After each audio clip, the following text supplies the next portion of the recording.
5.18이 되면 떠오르는 시가 있습니다. 시인 김준태의 광주여 무등산이여 라고 시작하는 그 시이죠. 시인은 당시에 자신이 재직 중이었던 전남고등학교의 동료 교사의 부인이자 임신부 희생자인 최미애의 죽음을 겪고서 깊은 우울감과 탄식에 빠져 있었다고 그렇게 말한 적이 있습니다. 그러다가 전남일보에 기고 요청을 받았고요. 그래서 그 자리에서 45분 만에 1시간 만에 12연의 109행의 시를 완성했다고 고백합니다. 그 작품에서 시인은 80년 5월 광주를 이 나라의 십자가 혹은 골고다를 넘어가는 하나님의 아들, 이런 시어로 표현을 했습니다. 저는 5.18 기념주의를 우리가 지키면서 그 시인의 외침, 이 나라의 십자가 혹은 골고다를 넘어가는 하나님의 아들의 모습을 통해서 80년 5월 광주의 모습을 기억하는 시간이 되면 좋겠다 하는 생각이 있습니다.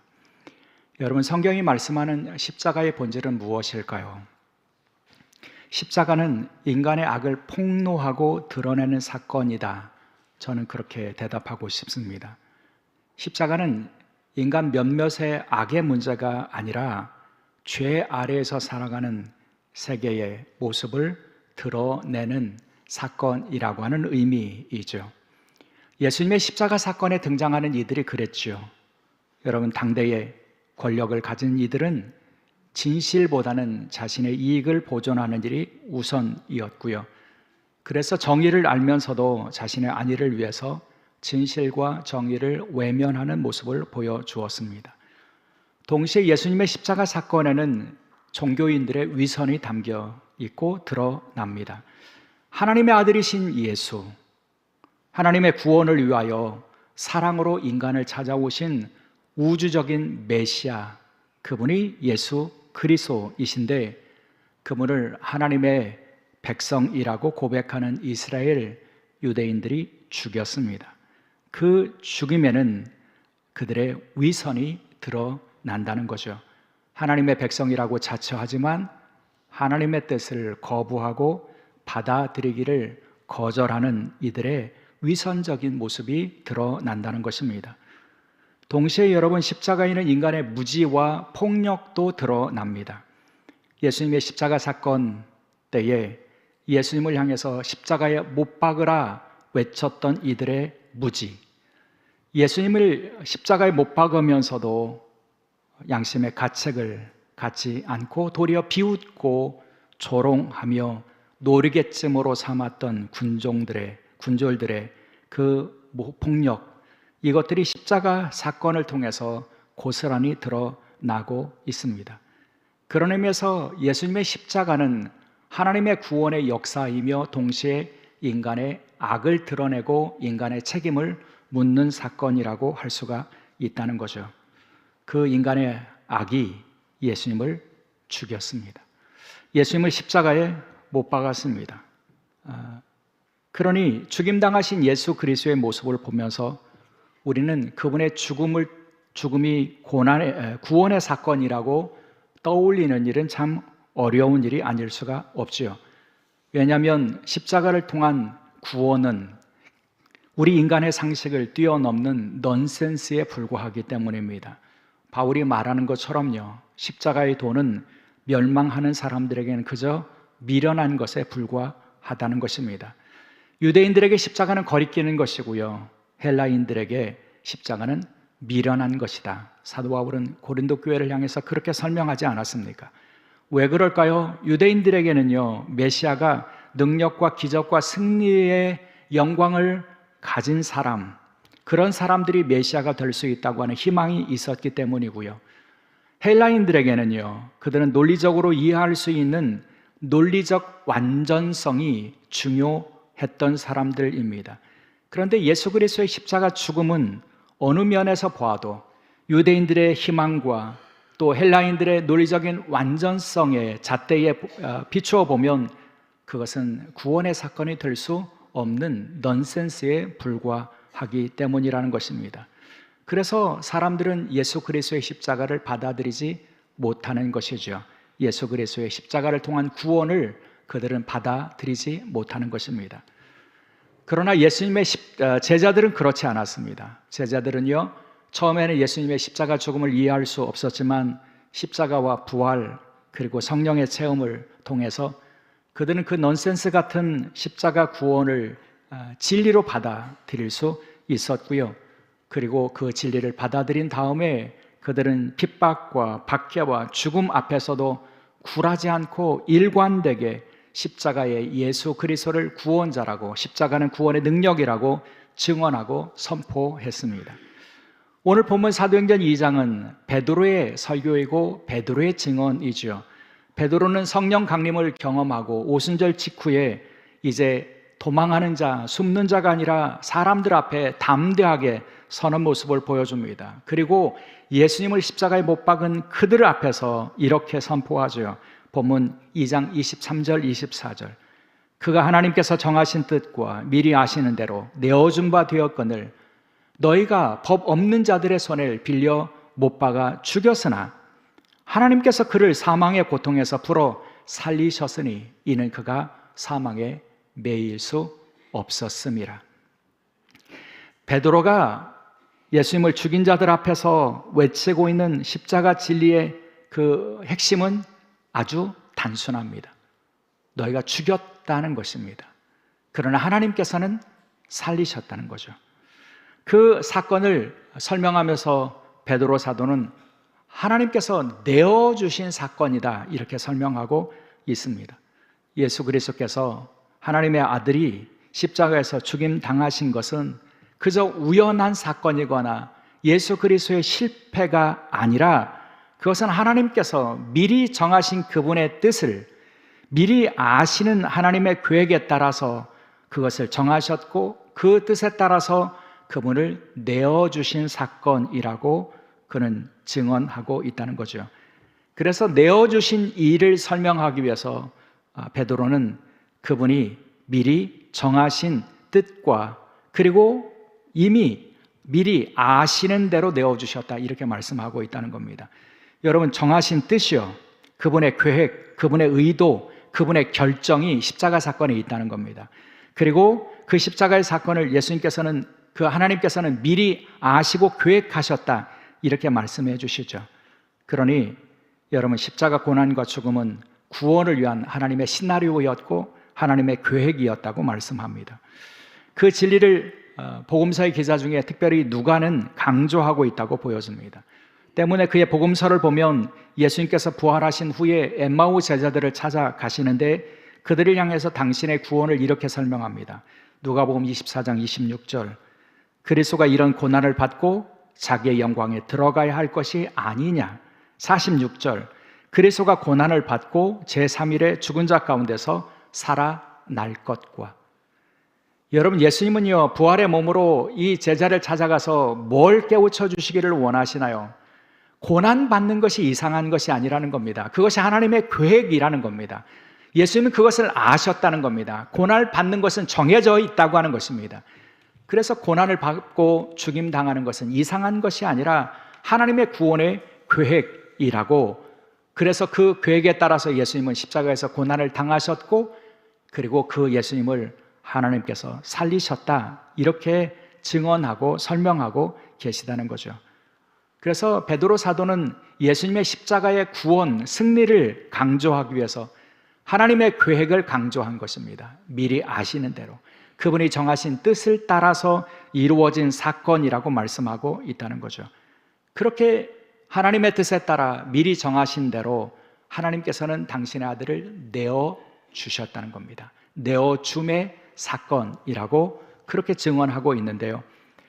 그런데 십자가 사건을 그렇게 하나님의 입장에서 보면, 하나님의 편에서 보면 당신의 귀한 아들을, 하나님의 아들을, 구원자를 내어주시는 사건이지만 예수님의 편에서 보면 여러분, 십자가 사건을 어떻게 우리가 이해할 수 있을까요? 예수님은 그 십자가를 어떻게 받아들이셨을까요? 예수님은 십자가의 길을 걸어가면서 예수님은 당신을 넘겨주셨습니다. 주셨다. 넘겨진 사건이다. 이렇게 설명하셨습니다. 넘겨지신 겁니다. 수동태적인 사건이라고 예수님께서는 이해하셨다는 거죠. 여러분, 예수님은 누구에게 넘겨졌을까요? 역사적으로 보면 예수님은 제자의 배반을 당해서 종교 지도자들에게 넘겨지셨고요. 그리고 종교 지도자들에 의해서 로마의 권력자들에게 넘겨지신 겁니다. 그러니 예수님의 넘겨지심은 악인에게 넘겨진 것이고 위선자들에게 넘겨진 것이며 배신자에게 넘겨진 것이고 그리고 악한 이들에게 넘겨지신 거죠. 이 사실을 예수님은 아셨습니다. 그래서 공생애를 사시면서 예수님은 당신의 십자가를 향한 예루살렘 여정을 뭐라고 설명하시냐면 마가복음 9장에 보면 이렇게 말씀합니다. 인자가 사람의 손에 넘겨져 죽임을 당하고 죽은 지 사흘 만에 살아나리라. 여러분, 넘겨져라고 하는 표현이 눈에 들어오십니까? 여러분, 예수님께서는 십자가의 길을 걸어가시는 이유를 뭐라고 말하냐면 사람들의 손에 넘겨질 것이다. 근데 그 사람들이 누구입니까? 악인들입니다. 위선자들입니다. 폭력과 이기적인 그런 자들입니다. 그들에게 넘겨질 것이라고 하는 것을 말씀하고 있다는 거죠. 여러분, 넘겨지다 혹은 하나님께서 내어주시다 라고 하는 이 표현이 헬라어 성경에서 읽어보면 똑같은 단어로 표현되고 있는 것, 우리가 기억할 필요가 있다고 믿습니다. 하나님께서 내어주신 사건과 예수 그리스도께서 악인들에게 당신을 넘겨지신 사건은 하나라고 할 수 있다는 거죠. 하나님은 계획하셔서 당신의 아들을 내어주셨고 그 하나님의 뜻을 따라서 예수님은 당신을 넘겨주시는 순종을 보여주셨다고 하는 것이죠. 여러분, 그 가운데 그 십자가의 사건을 통해서 명확하게 드러나는 것은 그 인간들의 악이라고 할 수 있습니다. 하나님께서는 사랑으로 내어주셨고 예수님께서는 그 사랑으로 순종하셨지만 인간들은 예수님을 십자가에 못 박았다 이렇게 선언하고 있는 거죠. 여러분, 십자가는요, 말씀드린 것처럼 존 스토트 목사님의 설명에 의하면 하나님의 구원의 계획이 한편으로 드러나고 한편으로는 인간의 죄악이 드러나는 사건이라고 할 수 있습니다. 그러니 인간의 죄악에 대하여 책망해야 하고요, 드러낼 수 있어야 한다는 것입니다. 그래서 베드로 사도는 아주 직설적으로 그렇게 선포하고 있는 겁니다. 너희가 그를 죽였다. 너희가 그를 못 박아 죽였다. 여러분, 베드로의 설교를 듣는 이들이 누구입니까? 예루살렘 사람들입니다. 베드로의 설교를 듣는 이들이 누구입니까? 예수님의 십자가 사건 아래 그 밑에서 죽이라고 외쳤던 자들입니다. 여러분, 베드로의 설교를 듣는 이들이 누구입니까? 유대인들입니다. 종교 지도자들입니다. 그들이 예수님을 죽인 자들입니다. 그들의 죄악을 베드로는 감추어 주지 않습니다. 너희가 십자가에 못 박았다. 여러분, 베드로는 예수님의 십자가 사건을 통해서 그들이 가지고 있었던 위선과 변덕과 시기와 폭력과 비겁함과 도망과 배신과 이런 것들을 들추어 내고 있습니다. 십자가는 너희의 숨겨진 죄악을 드러내는 능력이 있다고 베드로는 선포하고 있다는 것이죠. 그러나 여러분, 그 베드로의 선언은 그를 너희가 죽였다고 하는 선포에서 끝나지 않습니다. 너희는 그를 십자가에 못 박아 죽였다, 그것이 그분의 역사의 끝이다 라고 말하지 않는다는 것이 여전히 우리에게 희망이 될 수 있다는 겁니다. 너희들은 그를 십자가에 못 박아 죽였으나 그러나 그 죽음으로 예수 그리스도의 사역이 끝나는 것이 아니라고 베드로는 선포하죠. 그 다음에 하나님의 역사가 있다고 말씀하지 않습니까? 24절, 하나님께서는 그를 사망의 고통에서 풀어 살리셨다. 여러분, 하나님의 역사가 이어졌다는 겁니다. 하나님께서는 그를 살리셨다고요. 36절, 너희가 십자가에 못 박은 이 예수를 하나님이 주와 그리스도가 되게 하셨느니라. 너희는 그분을 십자가에 못 박았지만 하나님께서는 그 죽음으로 예수 그리스도의 사역을 끝내신 것이 아니라 하나님께서는 그를 살리셨고 높이셨고 그리고 모든 인간들로부터 주와 그리스도로 영광을 받게 하셨다, 이렇게 말씀하고 있다는 거죠. 그러니 베드로의 이 긴 설교를 한마디로 우리가 정리할 수 있습니다. 악한 인간은 예수 그리스도를 죽였고 하나님께서는 그분을 살리셨다는 겁니다. 인간은 악한 의도로 예수 그리스도를 죽였으나 하나님께서는 그 악을 통해서 도리어 하나님의 구원을 이루셨다는 거죠. 이 베드로의 설교의 이 핵심을 묵상하다 보면 우리 머리에 떠오르는 사건이 있습니다. 창세기 50장에 요셉의 고백이 떠오르죠.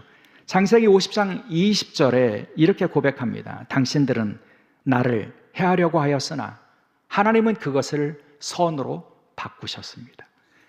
여러분, 요셉의 이 고백을 기억하십니까? 당신들이 누구입니까? 여러분, 지금 요셉이 말하고 있는 당신들은 요셉의 형들 아닙니까? 요셉의 형들은 어떻게 등장합니까? 그들은 악인으로 등장합니다. 그들은 처음부터 형제를 미워하고 시기하는 자들로 등장하고요. 그들은 형제를 죽이려고 했던 사람으로 등장하고요. 형제를 죽이기 위하여 물 웅덩이에 빠뜨려 놓고도 태연히 앉아서 밥을 먹는 자들로 등장하고요. 그러다가 그 형제를 상인에게 종으로 팔아 넘기는 자로 등장합니다. 여러분, 요셉의 형들은 악인들이었습니다. 인간의 악을 드러내는 상징이었다는 거죠. 흔히 그런 말을 하는데요. 악을 행하기 때문에 그 사람이 악인이 되는 것이 아니라 그 사람이 악인이기 때문에 그 사람이 악을 행하는 것이다. 여러분, 이 둘 사이의 차이를 기억하십니까? 여러분, 악을 행하기 때문에 그 사람이 악인으로 변화되는 것이 아니고요. 우리 인간의 본질이 악인이기 때문에 그 악을 행할 수밖에 없다고 성경은 인간의 본질을 그렇게 말하고 있다는 겁니다. 여러분, 인간은 악을 행하게 되어 있다는 겁니다. 악의 평범성이라고 하는 한 아렌트의 개념을 통해서 우리가 생각하는 것처럼요, 악은 아주 특별한 사람에게만 있는 것이 아니라 인간에게 악은 평범한 것입니다. 모든 사람들 안에 악이 있고요, 그 악이 만들어내는 폭력과 그리고 무질서가 세상에 있게 되어 있다는 겁니다. 그 악 때문에 세상이 어둠이 있게 되어 있다는 거죠. 그런데요, 여러분, 그 인간이 만들어 놓은 악이 세상을 전부 다 장악하는 것이 아니라고 하는 것이 희망이죠. 인간은 악을 행하지만 하나님께서는 여러분, 요셉의 고백에 의하면 그 악을 선으로 바꾸셨다고요. 베드로의 설교에 의하면 인간은 그 악으로 인해서 예수 그리스도를 죽였지만 하나님께서는 그를 살리셨다고요. 여러분, 이것이 우리가 소망을 품고 그리고 십자가의 구원의 복음 안에서 은혜를 발견할 수 있는 이유가 될 수 있다고 믿습니다. 사랑의 여러분, 지금도 여전히 세상에는 인간의 악과 죄로 인한 이해할 수 없는 사건들이 벌어지고 있죠. 우리는 사람이 어떻게 그런 일을 할 수 있을까 이해하기도 어렵고 받아들이기도 어려운 그런 악과 폭력을 우리의 삶에서, 현실에서 경험하지 않습니까?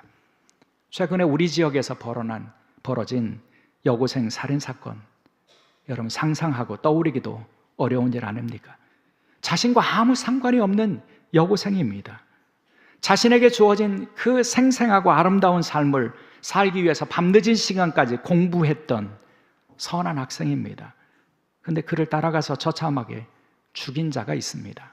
악인이죠. 여러분, 그의 행동, 그 후에 보여주는 그의 반응을 보면 어처구니가 없고 화가 납니다.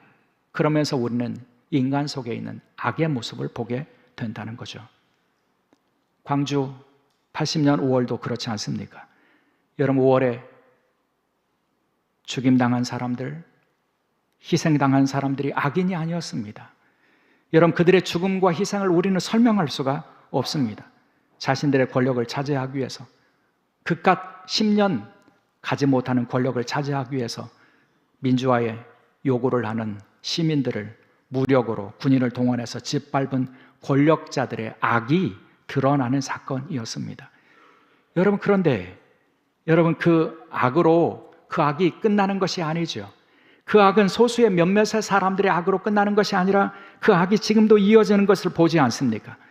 80년 광주를 악의적으로 곡해하는 이들이 아직도 뻔뻔하게 그들의 소리를 높이고 있는 그런 시절을 우리가 살고 있습니다. 광주 시민을 폭도라고 부르거나 북한군의 소행이라고 주장하는 이들의 악인들이 아직도 있습니다. 정말 화가 나지만 그때마다 제 마음속에 떠올리며 제 마음을 가라앉히는 생각이 하나가 있는데요, 결국 그들은 그 언행을 통해서 자신이 악인임을 고백하는구나 하는 것입니다. 여러분, 악인이 악을 행하게 되어 있어요. 그러니 결국 그들은 자신의 악을 모르는 것이죠. 80년 5월 광주가 우리나라의 십자가라고 한다면 여러분 그 악인들은 예수를 십자가에 못 박은 그 악인들의 후예라고 볼 수밖에 없다는 거죠. 여러분 그렇습니다. 우리가 아무리 부인하고 아무리 거부한다고 할지라도 세상에는 악이 있습니다. 인간이 악인들이기 때문입니다.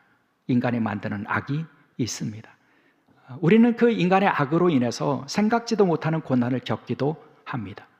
그런데 그때에 우리가 기억해야 될 진리는 하나입니다. 악인들은 죽이지만 하나님께서는 살리신다라고 하는 것입니다. 악인들은 예수를 죽였으나 하나님께서는 살리신다 하는 것이죠.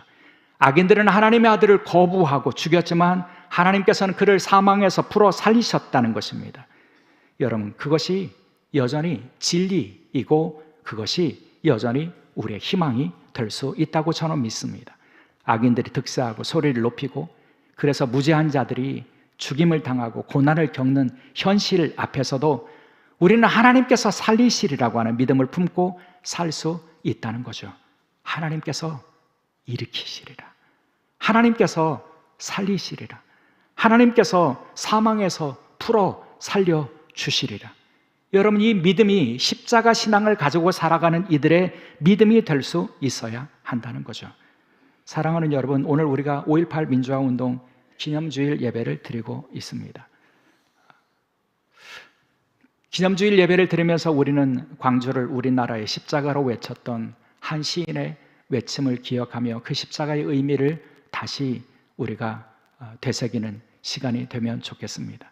여러분 십자가의 사건은 그 본질은 인간의 악을 드러내는 사건입니다.